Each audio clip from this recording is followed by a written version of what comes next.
السلام علیکم ورحمۃ اللہ وبرکاتہ۔ عزیز طلبہ، اللہ تعالیٰ کی ذات سے امید ہے کہ آپ سب خیریت سے ہوں گے اور آپ نے گزشتہ کام مکمل کر لیا ہوگا۔ اگر اس میں کوئی کمی رہ گئی ہے تو بیٹا اس کو مکمل کر لیں۔ نیا سبق شروع کرنے سے پہلے دعا پڑھ لیں۔ ربی یسر ولا تعسر وتمم بالخیر وبک نستعین یا فتاح یا فتاح یا فتاح۔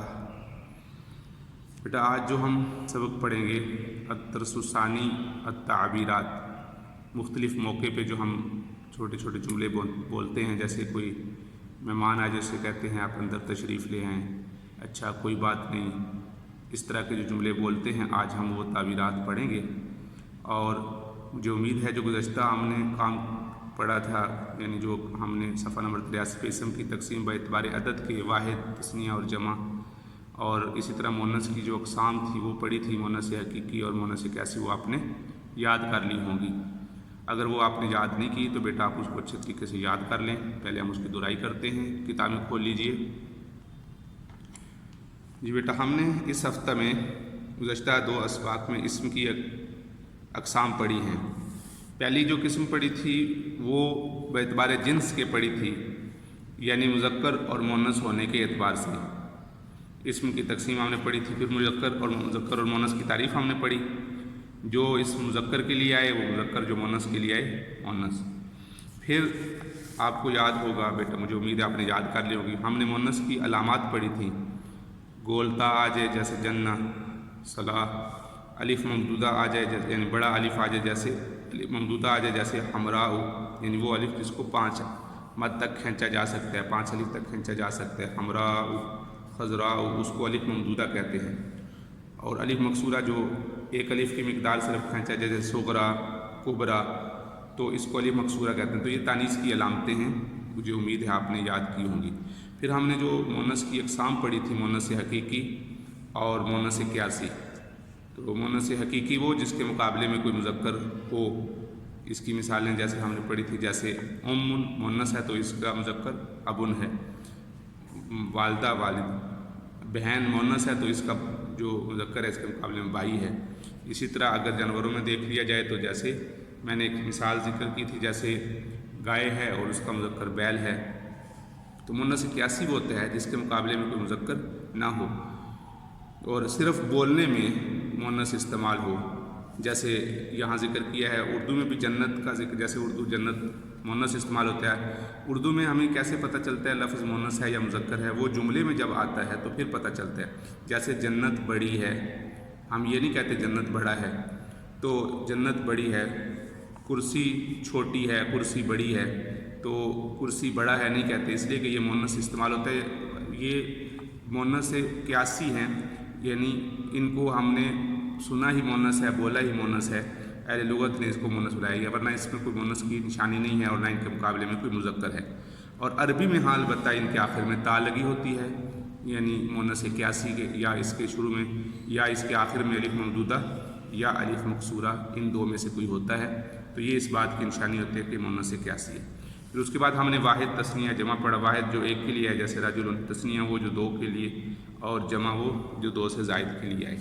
آج ہم بیٹا اس پہ آج ہم پڑھیں گے الدرس الثانی التعبیرات پڑھیں گے۔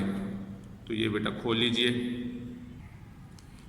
جی دیکھیے الدرس الثانی، صفحہ نمبر 105 پہ آ جائیں۔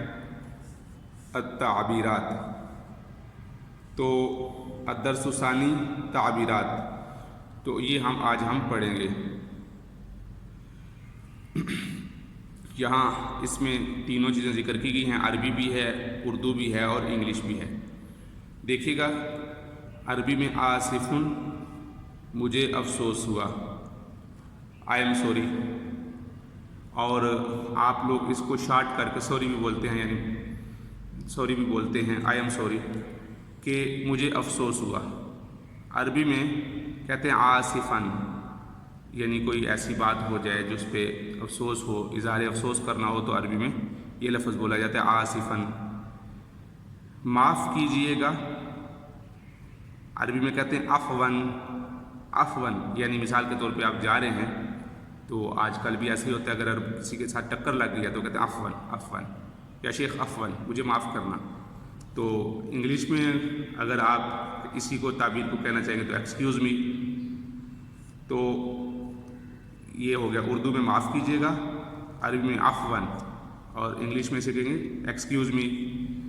اچھا، برائے مہربانی، اگر آپ نے کسی سے کوئی درخواست کرنی ہے، کہتے ہیں مہربانی کر کے یہ کام کریں، برائے مہربانی۔ من فضلک، من فضلک، تفضل، آپ تشریف رکھیں، برائے مہربانی بیٹھ جائیں۔ تو انگلش میں کہیں گے پلیز۔ مثال کے طور پہ آپ اگر کسی کو یہ کہنا چاہتے ہیں کہ برائے مہربانی بیٹھ جائیے، تو یہاں کہیں گے برائے مہربانی بیٹھ جائیے۔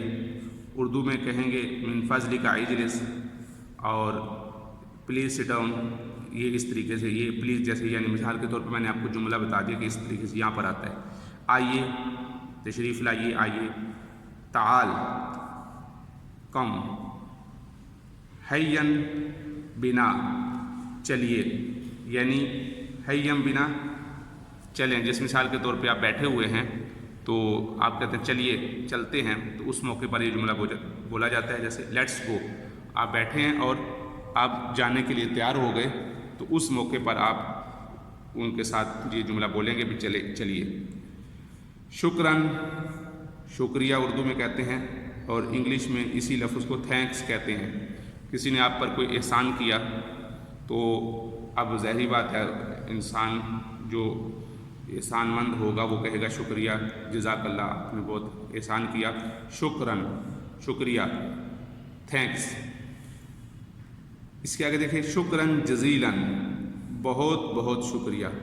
بعض اوقات احسان چونکہ بہت بڑا ہے تو اس کے لیے ہمیں شکر بھی اس کے مقابلے میں بڑا کرنا چاہیے، تو ہم یہ الفاظ کہیں گے، تھینکس ویری مچ، بہت بہت شکریہ۔ تو ہر زبان میں دیکھ رہے ہیں آپ کہ الفاظ کا اضافہ ہوتا جا رہا ہے، یہاں جزیلاً کا لفظ آیا ہے، یہاں بہت بہت شکریہ، اور تھینکس ویری مچ۔ لا باس، کوئی بات نہیں، اٹس اوکے۔ اب یہ اس موقع پہ بولا جاتا ہے، مثال کے طور پہ، یعنی جب کوئی معمولی سی، آپ کچھ دوست کو مثال کے طور پہ آپ کو ہلکی سی کونی لگ گئی یا کوئی ایسا مسئلہ ہو گیا، تو وہ کہتا ہے کوئی بات نہیں، کوئی مسئلہ نہیں، کوئی حرج نہیں، تو لا باس، اٹس اوکے، تو یہ اس وقت کہا جاتا ہے۔ اچھا، اگر آپ کسی دوست سے ملیں گے تو اس سے مل کے ظاہری بات ہے آپ کو بہت خوشی ہوگی، تو آپ اسے کہیں گے آپ سے مل کر خوشی ہوئی۔ تو عربی میں اگر اسی تعبیر کو کرنا ہوگا تو کہیں گے فرصت سعیدۃ، یعنی بہت سعادت کی گھڑیاں نصیب ہوئی ہیں، آپ سے ملے بڑی خوشی ہوئی ہے۔ نائس ٹو میٹ یو، آپ سے مل کر خوشی ہوئی، اچھا لگ رہا ہے، آپ سے مل کر اچھا لگ رہا ہے۔ کوئی مسئلہ نہیں، ما مشکلہ، اور نو پرابلم، یہ بھی کہا جاتا ہے مثال کے طور پہ کوئی پوچھ سے کوئی اور مسئلہ، کوئی اور چیز اگر ہماری ضرورت ہو، ہماری خدمت ہو تو ہم حاضر ہیں، تو وہ آپ کہیں گے ما مشکلہ، نہیں کوئی مسئلہ نہیں، ہمیں جب کوئی ضرورت پڑے گی تو ہم آپ سے ذکر کریں گے۔ اس کے بعد طبعاً، یقیناً، آف کورس، یہ تینوں زبانوں میں یہ موقع اس وقت بولا جاتا ہے جس وقت آپ کوئی بات کرتے ہیں یا کوئی دوسرا بات کر رہا ہے تو آپ نے اس کی تائید کرنی ہے، تو یقیناً یہی بات ہے، ایسی ہی بات ہوئی، طبعاً، یقیناً، آف کورس، یعنی یقیناً یہی بات ہے۔ اس کے بعد آپ کسی سے سوال کرنا چاہتے ہیں، کیا میں آپ کی کیا خدمت کر سکتا ہوں، آپ پوچھ رہے ہیں کسی سے، یعنی آپ کسی کی خدمت کرنا چاہتے ہیں، تو ایو خدمت، میں آپ کی کیا خدمت کر سکتا ہوں، ہاؤ میں آئی ہیلپ یو، میں آپ کی کیا خدمت کر سکتا ہوں، تو ظاہری بات ہے یہ تعبیر تینوں زبانوں میں کہی جاتی ہے۔ اس کے بعد آپ عید کے موقع پر یا کسی بھی موقع پہ مبارک دیتے ہیں تو اردو میں کہتے ہیں مبارک ہو، اور عربی میں کہتے ہیں مبروکن، اور اسی طرح انگلش میں کہتے ہیں کنگریچولیشنز، مبارک ہو۔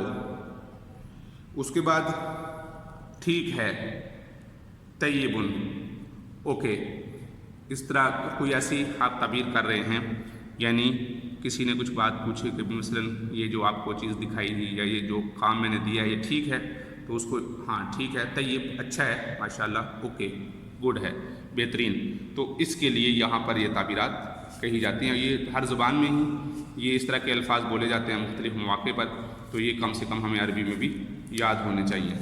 اب یہ دیکھیے گا بیٹا، اس سے اگلے صفحہ پر یعنی صفحہ نمبر 107 پہ تدریبات دی گئی ہیں. السوال الاول درج ذیل تعبیرات کا عربی میں ترجمہ کریں. اردو بھی ذکر کی گئی ہے اور اس کے ساتھ انگلش بھی ذکر کی گئی ہے.